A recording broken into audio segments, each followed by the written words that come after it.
इस ओर कितने खूबसूरत खेत हैं और त्रासदी है इस एरिया का।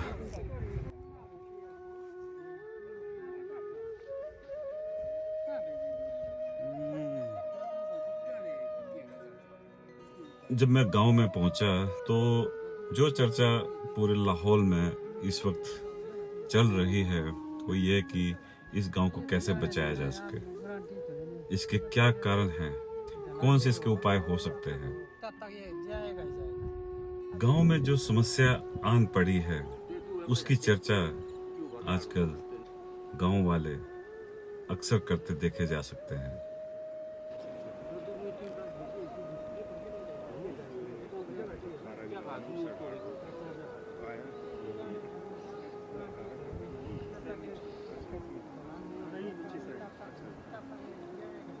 यहाँ तो था ना पूरा ये पेड़ थे, ये पेड़ थे ऐसे ही थे, बिल्कुल पूरा ही चला गया थोड़ा नीचे।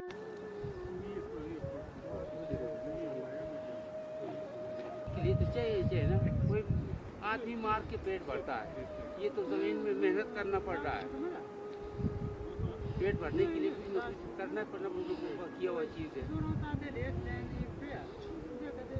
इनके चेहरे पर जो परेशानी दिख रही है वो समझना इतना आसान भी नहीं है। गांव से निकलकर ये चर्चा जो है आज पूरे लाहौल में है, पूरे प्रदेश में है। सरकार भी कोशिश कर रही है, प्रशासन भी कोशिश कर रहे हैं। इतना पानी लाएंगे वो जो पेड़ सामने दोनों साथ लेस लेन तो यार देखो तो 1 2 3 4 लेन बूटे जो ओहो दोनों पे न आते बूटे ये रहता है दो दिन और नहीं रहता सिर्फ क्यों कर वो ने दापा ने जब से लेके बूटे दे धीरे लगा तैयार तो दाई जाके जी ठीक सर यहाँ गांव से ऊपर चलो क्या करना कितना बताना प्रशासन को बता गया मुश्किल है ये चीजें ना। कुछ चीजें मतलब कि बात करना बड़ा मुश्किल होता है। क्या बात करना इसके लिए क्या बोलेंगे अब, कुछ भी नहीं, कुछ चीजें जो गया मिलना क्या चाल में वही पानी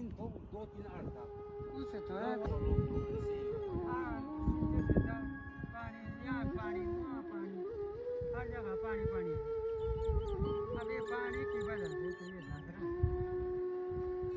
तो ये दो तीन बार मैंने ना शिवराकालीन 2-3 था, गांव वालों को बोला मैं का उन्हें बड़ा कर दे वो मत लगाओ आगे। लिंडूर गांव एक खूबसूरत सा गांव जो लाहौल के जालमा से ठीक ऊपर बसा हुआ है।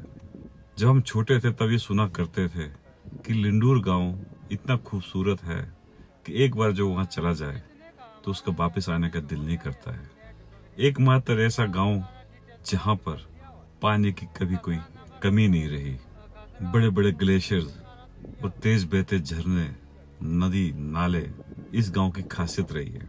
लेकिन क्या पता था कि यही नदी नाले आगे चलकर इस गांव की खूबसूरती को ग्रहण लगा सकती है। ये सब जो जमीन जायदाद है उसका नुकसान तो जहाँ है ही है, लेकिन सबसे ज़्यादा नुकसान होता है जो आपके सेंटिमेंट्स हैं, जो आपकी भावनाएं इस जगह से जुड़ी हो, इस गांव की मिट्टी से जुड़ी हो, वो अनमोल होती है। उसका जो एक खो जाने का डर वो अपने आप में एक बहुत दर्दनाक स्थिति है। ये देखो कंटिन्यूस गिर रहा है ना।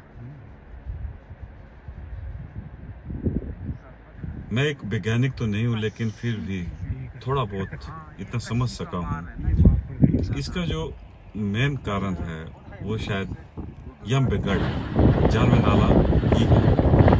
यहाँ देखो आप खेत कहाँ पहुँच चुके हैं।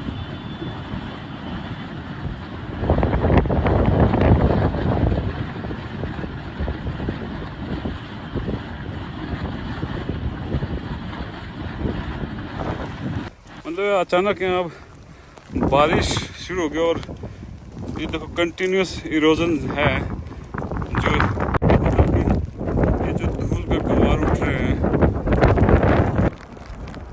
यहाँ भी आप देखो ऑलमोस्ट खेत का जो है काफ़ी हिस्सा धंस चुका है, नीचे गिर चुका है।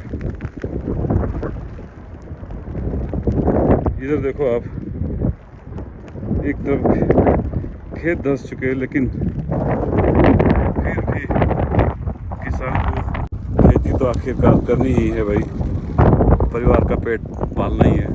अब ध्यान से देखें तो ये नाला जहाँ से शुरू होता है उसके बाद इसमें 4-5 नाले और जुड़ जाते हैं। तो गांव का जो अपोजिट एरिया है, नदी का जो दूसरा किनारा है, वो सॉलिड रॉक है। ईस्टर्न जो किनारा है, जो गांव की तरफ है, जहाँ गांव बसा है, वो रॉक कम है वहाँ पर और मिट्टी ज्यादा है। दरारें देखो यहाँ तक पहुँच चुकी हैं और ये कंटिन्यू है।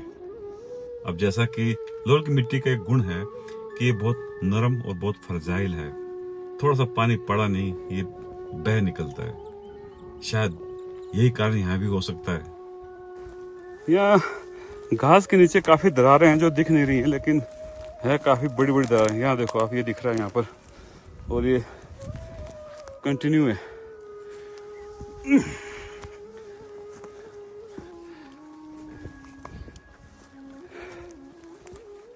ये सब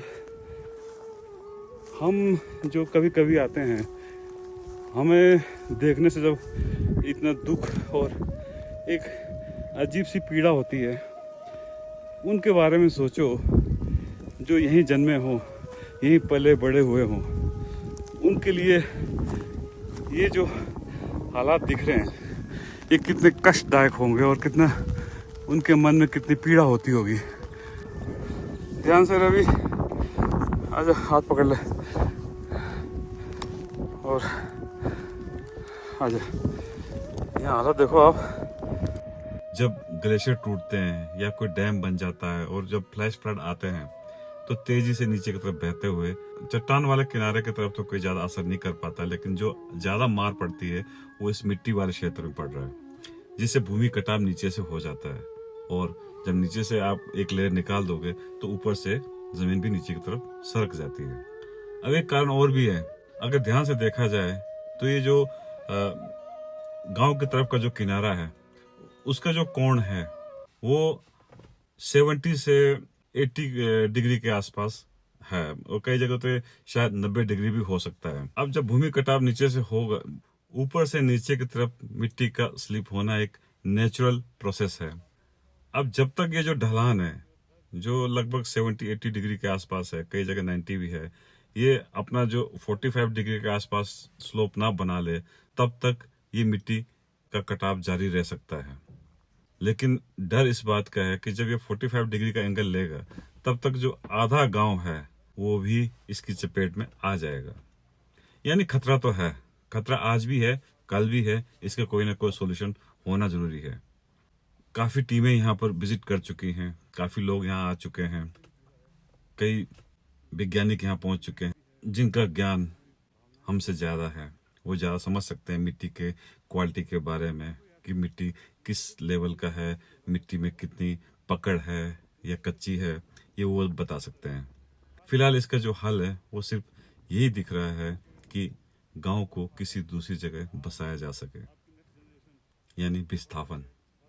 और ये शब्द जो विस्थापन है, ये बहुत ही दर्द देने वाला है, बहुत ही पीड़ादायक शब्द है, क्योंकि विस्थापन का जो दंश है वो उन लोगों ने महसूस किया होगा जिन्हें अपने पुरखों की जमीनें छोड़कर दूर दराज एक अनजान जगह जाकर बसना पड़ा हो।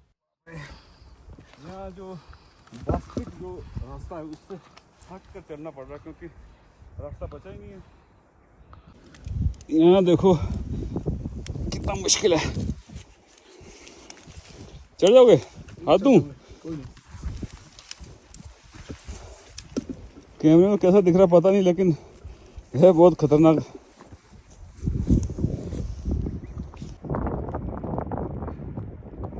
ये एक चीज दिखाता हूं मैं इसको, ये देख रहे हैं, इसको आप यहाँ से तोड़ो और इसे मैं लोकल लाहौल का गन्ना बोलता हूँ। इसे यूँ छीलो और जो इसके अंदर का है ये आ गया गन्ना। हा पानी की जरूरत नहीं है, यहाँ के लोग का गन्ना चूसते रहो और आगे सफर आप करते रहो। क्योंकि विस्थापन का जो दंश है वो उन लोगों ने महसूस किया होगा जिन्हें अपने पुरखों की जमीनें छोड़कर दूर दराज एक अनजान जगह जाकर बसना पड़ा हो। अब जो जिंदगी है, अगर मुझे जिंदगी जीना है तो मुझे वक्त के हिसाब से भी चलना पड़ेगा। तो इसलिए कोशिशें जारी हैं कि किस तरह इसका सॉल्यूशन निकाला जा सके। अगर विस्थापन की स्थिति उत्पन्न भी होती है, उसे कैसे और कहां और किस वक्त किया जाए।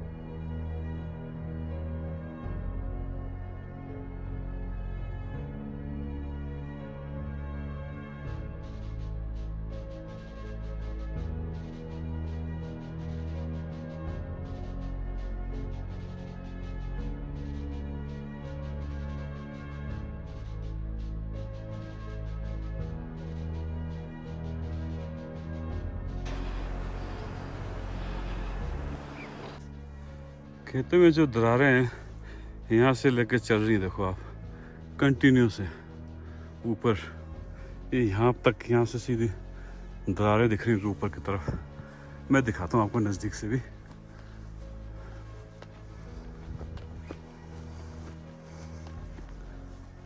हल्की हल्की दरारें हैं लेकिन है तो दरारें ही भाई। ये देखो,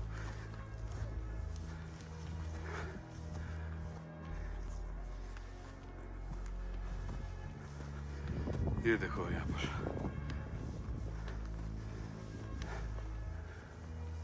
जो बढ़ती जा रही है ये दरारें, देखो कितनी गहरी है। ये आपका गांव की तरफ का एरिया आ गया और ये वो एरिया है जो धंस रही है, मतलब कि नीचे की तरफ। जितने भी प्रबुद्ध जन हैं, बुद्धिजीवी वर्ग है, चर्चा कर रहे हैं कि किस तरह इस समस्या का समाधान निकाला जा सके। बड़ा मुश्किल होता है जब आप उस जगह को छोड़ने की बात सोचो जहां आपके अपना बचपन तो आपका बीता ही हो, लेकिन आपके बुजुर्ग, आपके पूर्वज इसी मिट्टी में पल कर बड़े हुए और आज इस जनरेशन तक आप पहुंचे हो और अचानक आपको इस तरह के आपदा से दो चार होना पड़े, ये बेहद बेहद दुखद है। बहुत दर्दनाक स्थिति होती है।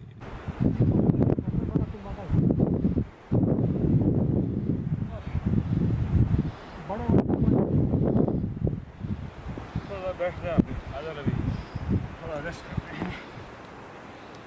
ठीक ठीक, हाँ पक्का पक्का जी।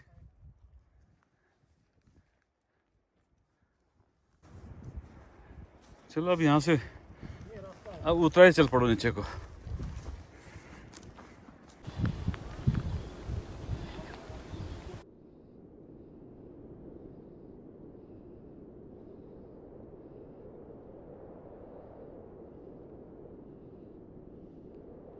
यहाँ ऊपर तो नहीं जा सकते ना, ये भी है। चलो जी, जय हो खुड़देव, खुड़देव का मंदिर। कौन सा देव है इसके बारे में मुझे ज़्यादा जानकारी तो नहीं है, आपको शायद पता होगा देव जी। खोड़देव कहते हैं, खोड़देव। खुड़देव क्या होता है? अब ये भी इतना तो मुझे भी नहीं पता। लेकिन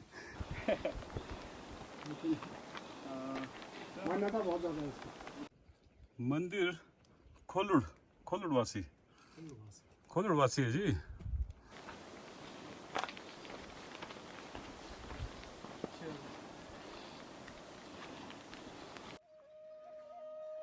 तो पुराने घर हैं। ये पुराने मकान में एक घर में नहीं है, हर घर में। यहाँ भी देखो आप, दीवार ठीक ठाक दरार है और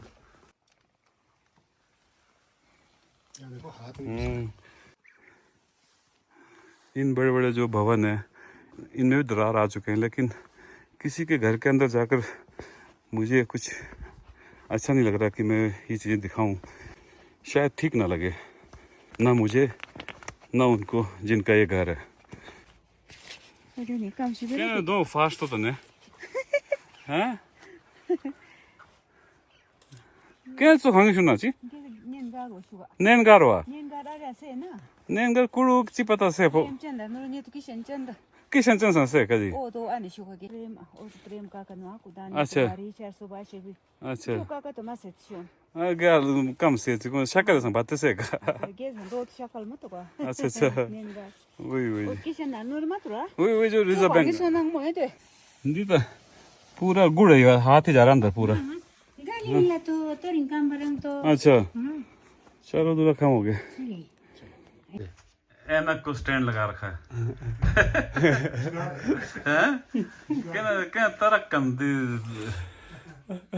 जुगाड़ बोलते हैं जुगाड़ हाँ जिम्मेदारी लगा तो आज कच्ची लजी कलर खाना चिल्ला जी सेम सूट सूट क्या जी अंदर से होना हाँ अंदर से अच्छा होना चाहिए बाहर से क्या देखेंगे है वो तो बार बार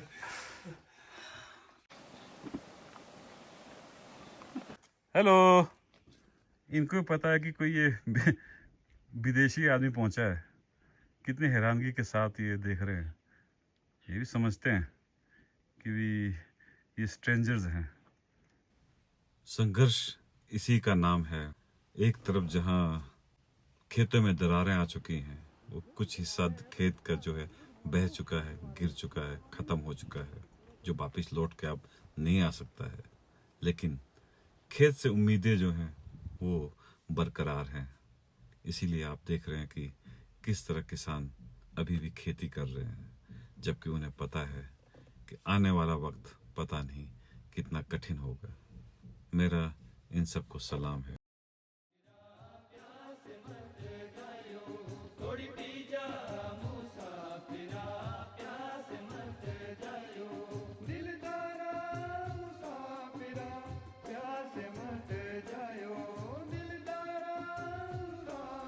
फिलहाल हम भी लिंडूर वासियों के साथ हैं, गांव वासियों के साथ हैं।